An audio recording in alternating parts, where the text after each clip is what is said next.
Fala-se tanto de cereais, mas acabamos por não saber como são produzidos e para que servem.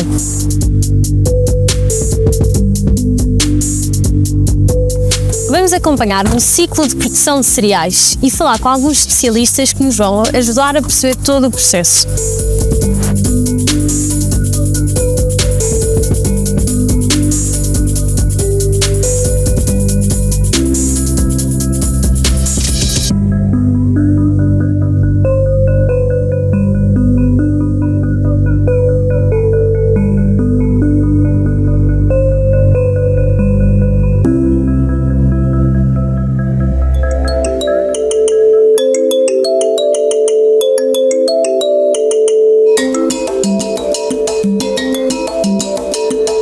O Zé conhece muito bem o setor e é agricultor. Zé, porquê é que os cereais são tão importantes para o país? Os cereais são importantíssimos para o país, porque os cereais são a base da alimentação humana e animal. Até se diz que os cereais alimentam o mundo, porque com uma só semente, em condições ótimas, cada semente pode dar 3 a 4 filhos e cada filho pode dar uma espiga destas que terá 25 sementes. Por isso, com uma semente nós podemos ter 100. Por isso é tão importante numa lógica de alimentar o mundo. Mas também é muito importante para o país porque nós temos uma grande desigualdade no território. Temos mais de 70% da nossa população vive no litoral e nas zonas do interior não temos grandes alternativas culturais. Até pela falta de água que temos no país, apenas 17% da nossa superfície agrícola útil é irrigada. E os cereais são a única alternativa viável para uma parte importante do nosso país. E por isso, até numa lógica de coesão do território, é tão importante a produção de cereais para manter a população ativa nestas zonas mais remotas e que não têm as mesmas condições que temos no litoral. E por isso é tão importante esta cultura e a manutenção desta cultura em Portugal.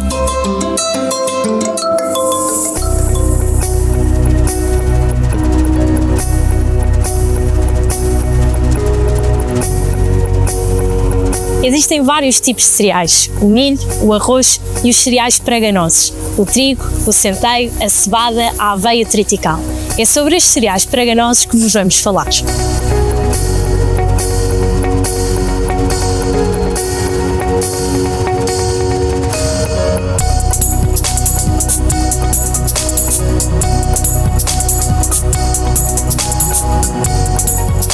Estamos em novembro e o ciclo cultural normal dos cereais praganosos está a começar.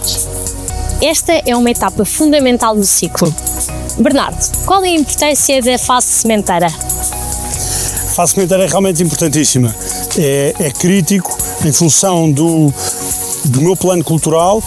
Há muitos meses já comecei a preparar. Eu sei o que é que eu quero semear e agora tenho que escolher as variedades. Para escolher a variedade, eu tenho que pensar se vou produzir cereais para cereais do Alentejo, eu tenho que ter variedades certificadas de uma lista da LVR, que é a lista de variedades recomendadas, que é uma lista que tem a colaboração da produção, investigação e indústria, que permite ao agricultor semear variedades com elevado potencial industrial.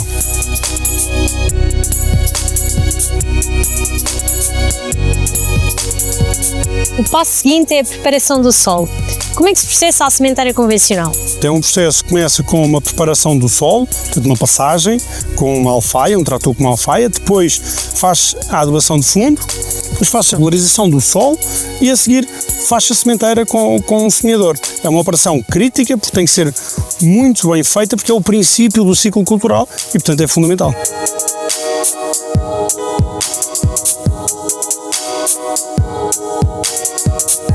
Existe também a sementeira direta. Manuel, em que é que consiste?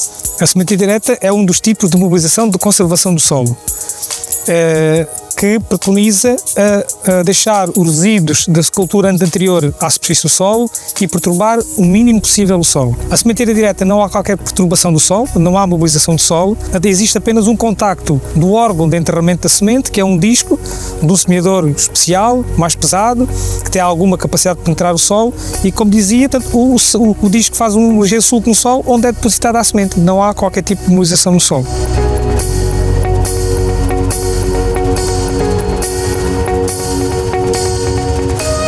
Nesta fase existem ainda outras preocupações, nomeadamente o controle das infestantes. Manuel, quais são as técnicas comumente utilizadas pelos agricultores para contornar este controle das ervas daninhas? As infestantes temos duas formas de controlar, de uma forma, digamos, passiva e de uma forma ativa.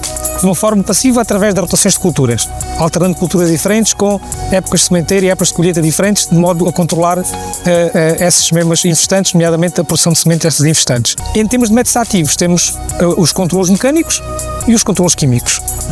O controle mecânico através da mobilização do solo, na preparação do solo das camas de sementeira para a cultura que se vai instalar, os métodos químicos, a utilização de herbicidas.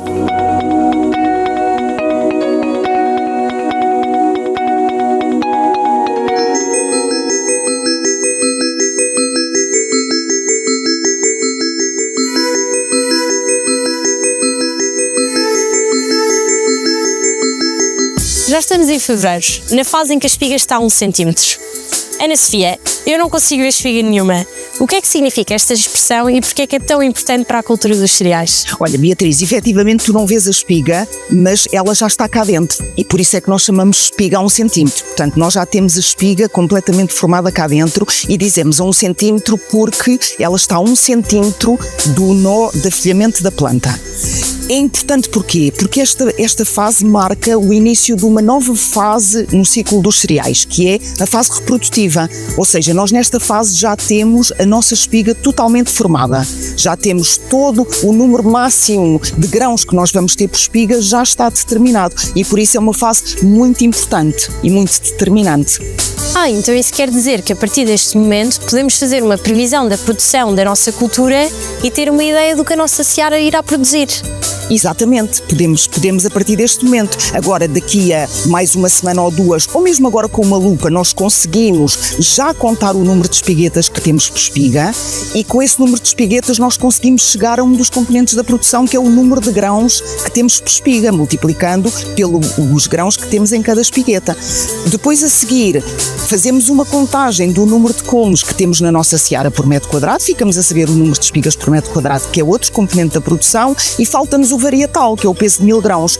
Com estes três componentes nós podemos fazer uma estimativa do nosso potencial de produção máximo da nossa seara. Conceição, porque nesta fase, para além do potencial produtivo, temos de dar atenção a outro aspecto muito importante que pode precisamente limitar este potencial, que são as pragas e doenças. A que aspectos é que o agricultor tem de estar atento nesta fase? Bom, Beatriz, nesta fase tão importante para o desenvolvimento da planta, em que ela está, portanto, a construir toda a sua estrutura em termos de folhas e de colmos, é importante termos aí atenção, o agricultor ter atenção ao aspecto sanitário da sua cultura. Ou seja, ir monitorizando a sua seara, ir observando se existem realmente sintomas das principais doenças que atacam realmente o trigo, e entre elas a septoriose da folha, as ferrugens e o oídio. E aos primeiros sintomas, ele deve, portanto, proteger a sua cultura utilizando neste sentido um agroquímico. Para quê? Para que a planta mantenha as suas folhas verdes, tenha, portanto, capacidade para continuar a emitir mais folhas e a crescer, a encher os colmos, a assegurar a formação total da espiga, que nesta altura está naquela fase de 1 centímetro, e, portanto, a planta construir dentro de si e armazenar, quer nos seus nós dos colmos, quer nos entrenós, toda uma estrutura de fotoassimilados que depois irá usar para o enchimento do grão, de maneira a assegurar toda uma produção final satisfatória.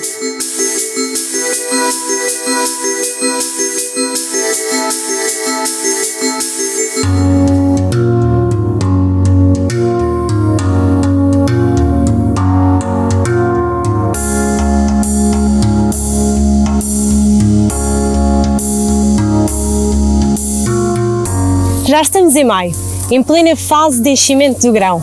Uma fase muito importante para o ciclo dos cereais, que vai determinar a produtividade da seara.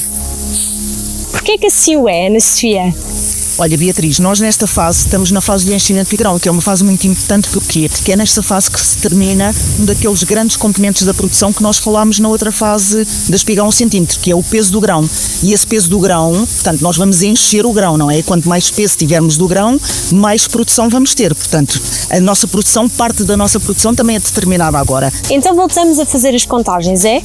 Exatamente, Beatriz. Voltamos a fazer contagens nesta fase que já temos um dos grandes componentes da produção determinado. Lembras-te que eu falei naquela questão da equação que constrói a produção naquela fase da espiga a 1 centímetro. Pronto, portanto, o nosso número de grãos por metro quadrado, que é um dos grandes componentes da produção, já está determinado nesta altura. Portanto, nós podemos fazer já uma estimativa tendo em base esse componente da produção. Então, o que é que nós vamos fazer? Nós temos que contar quantas espigas é que nós temos num metro quadrado. Para isso, nós vamos contar, normalmente contamos com uma cana de 1 metro linear que pomos na nossa seara e contamos quantas espigas é que nós temos. Portanto, contamos os comos, vamos contando no nosso metro linear. E depois, utilizando o valor da entrelinha que temos entre as linhas, podemos então calcular e extrapolar para o metro quadrado. E depois pegamos numa espiga e vamos contar o número de espiguetas que nós temos para depois sabermos o número de grãos que temos por espiga. Pronto, e nós vamos contando aqui, portanto contamos 1, 2, 3, 4, 5, 6, 7, 8, 9, 10, 11.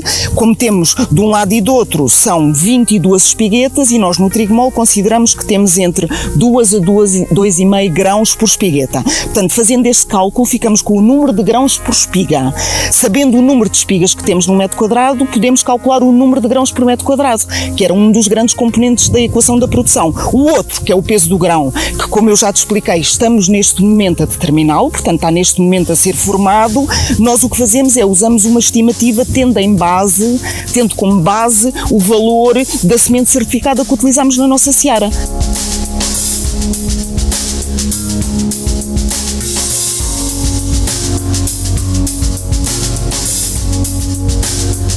A produção dos cereais preganosos tem ainda a particularidade de acompanhar o São Pedro. Bem-vindo! O que é que isto significa? Olha, isto significa que a cultura dos cereais de outono e inverno aproveita uma janela de oportunidade do clima, ou seja, acontece quando chove. E a época das chuvas começa normalmente no outono e toda a cultura dos cereais se desenvolve, todo o ciclo se desenvolve com a água. É possível aproveitar a água da chuva. É uma cultura que é semeada ainda no outono, com os dias relativamente longos, depois atravessa o inverno com a diminuição dos dias e nunca está muito frio, ou seja, nós temos que ter variedades muito próprias, variedades muito bem adaptadas a este tipo de condições. Mas a eficiência do uso da água não se esgota com as vantagens climáticas, pois não? Não, mas é uma forma que nós temos de garantir maior eficiência do uso da água, porque, como todos nós sabemos, sempre assim foi nos ambientes mediterrâneos. Nós terminamos o ciclo, ou seja, nesta fase do ciclo do enchimento do grão, que é uma fase determinante para a produtividade, muitas vezes as temperaturas sobem de uma forma mais ou menos brusca e as precipitações são muito mais reduzidas. Portanto, nós podemos correr o risco de não tirar partido da chuva que o São Pedro nos proporcionou se não ajudarmos a cultura, quando é possível, com pequenas quantidades de água proporcionadas pelo regadio. E neste caso nós dizemos, estamos perfeitamente convencidos e convictos e temos evidências experimentais que nos permitem afirmar isto. Os cereais são uma das culturas mais eficientes a utilizar a água da rega, porque com pequenas quantidades de água é possível tirar partido da água que o tal São Pedro nos proporcionou.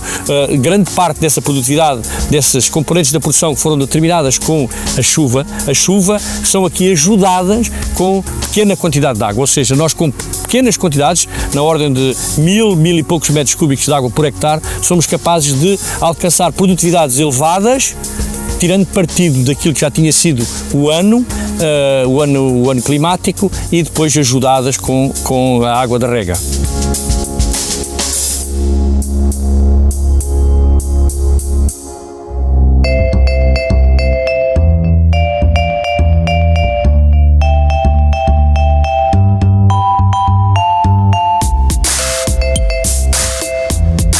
Estamos em julho e chegamos à fase da ceifa.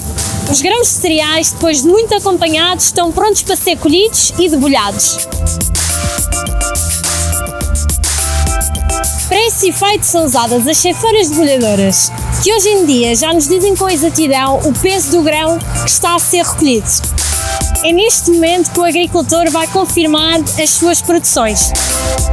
Mas os produtores de cereais não se preocupam apenas com as toneladas de grão que colhem. Para além de um maneio cultural, cuidado e atento à produtividade, têm ainda outras preocupações. António, fala-nos um bocadinho do compromisso dos agricultores com o ambiente e com a biodiversidade. Bom, o nosso compromisso é total, porque tanto o fator ambiente como o fator biodiversidade são dois fatores que é a nossa sobrevivência e também a nossa rentabilidade. Portanto, ou seja, nós agricultores estamos envolvidos num determinado ambiente, numa determinada região, estamos muito dependentes do fator social, mas também do fator edafoclimático. Esse fator ambiente, esse fator biodiversidade contribuem também para que possamos fazer aqui uma valorização dos nossos produtos, ou seja, dar um valor acrescentado, como se chama. O nosso caso mais preponderante é realmente o trigo baby food. O trigo baby food é um trigo que é produzido com baixo teor de pesticidas, em regime de sequeiro, com um caderno de encargos bastante estreito que temos que cumprir, e por estas razões de estarmos inseridos nestas zonas, com esta biodiversidade, com este fator ambiental, numa zona de proteção especial, numa reserva da biosfera, que é muito importante, traz-nos esta vantagem deste produto, que é um produto de qualidade e que tem a finalidade de consumo humano e para valorizar realmente aquilo que são os nossos produtos. E não nos podemos esquecer que é o agricultor que cria e que protege todo este ecossistema. O agricultor é o elo principal desta cadeia.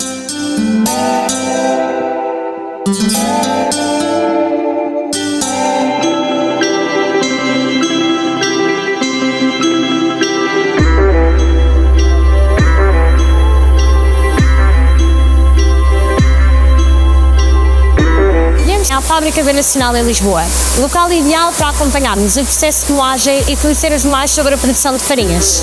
O ponto de partida destas farinhas usadas em panificação e usos de culinária é o trigo mole. Pedro, fala-nos um bocado sobre este processo de moagem. Ora bem, neste sítio onde estamos temos o selo de cereais, onde nós recepcionamos o trigo antes de ser moído. Depois de ser recepcionado o trigo, tem um primeiro processo que tem a ver com a limpeza do cereal, do trigo. Depois de limpo, o cereal é enviado para os moinhos, onde sofre uma primeira trituração e depois passa num conjunto de trigos ou de peneiros para separar as diferentes frações do grão e assim conseguimos obter as farinhas para abastecermos o mercado.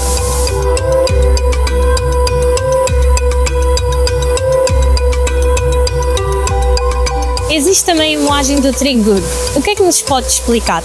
Visitamos a moagem de trigo mole, que é usada essencialmente para panificação e pastelaria, mas, como diz, também existe a moagem do trigo duro. A grande diferença com a moagem de trigo mole tem a ver basicamente com o trigo em si, um é mole, o outro é duro, e depois a aplicação final do produto, que no caso do trigo duro, a farinha que obtemos, a sémola que obtemos, que é assim que se chama, é utilizada para a produção de massas.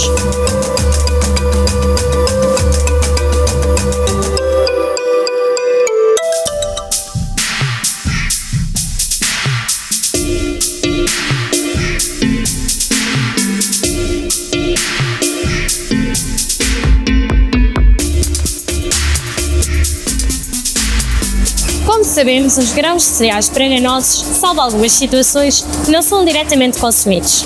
Há sempre algum tipo de transformação, seja farinha para pão, sémola para massa ou malte para cerveja. Estamos agora numa panificadora para perceber um bocadinho este processo do pão. Kátia, fala-nos um pouco sobre este processo. O processo de confecção do pão divide-se em 4 passos: amassar, moldar, ou tender, como nós chamamos na indústria, levedar e cozer. Levedar tem 2 fases, uma antes de moldar e uma depois.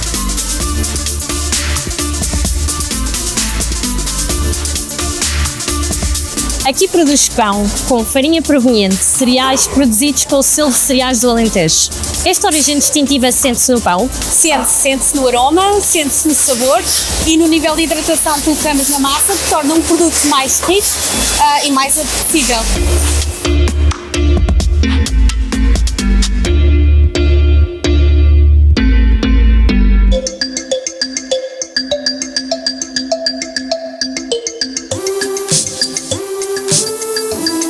Estamos agora na Sociedade Central de Cervejas, para conhecer um pouco mais de como se faz esta bebida tão famosa.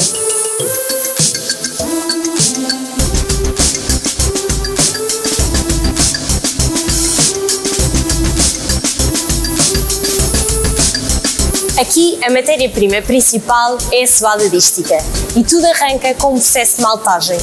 Mas o que é afinal o malte e como é que do malte se produz a cerveja, Daniel? Olá Beatriz, o malte da cevada é um dos principais matérias-primas da cerveja e aqui estamos na maltaria onde transformamos a cevada em malte. E este processo, estamos aqui nas tinas de molha, inicia-se aqui onde nós fazemos a imersão da cevada em água, onde a água vai iniciar o processo de absorção da água para iniciar a germinação, que levará cerca de 8 a 18 horas, dependendo do tipo de cevada e do tipo de malte que queremos maltar. Após isto, transferimos para a caixa de germinação, onde isto irá estar a germinar durante 5 dias a uma temperatura e a uma umidade controlada, de forma a que haja a modificação dos açúcares complexos em açúcares mais simples.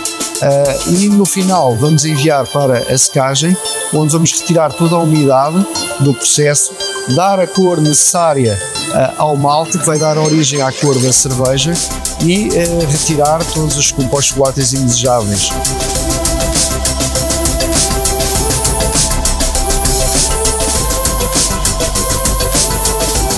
Vêem, a produção de cereais tem muito que se lhe diga. E agora já compreendemos a importância de produzirmos cereais em Portugal e os desafios dos agricultores. Produzimos bons cereais, tendo bem presente a preservação do ambiente, que depois nos chegam à mesa das mais variadas formas. Quando for ao supermercado, procure produtos com cereais nacionais.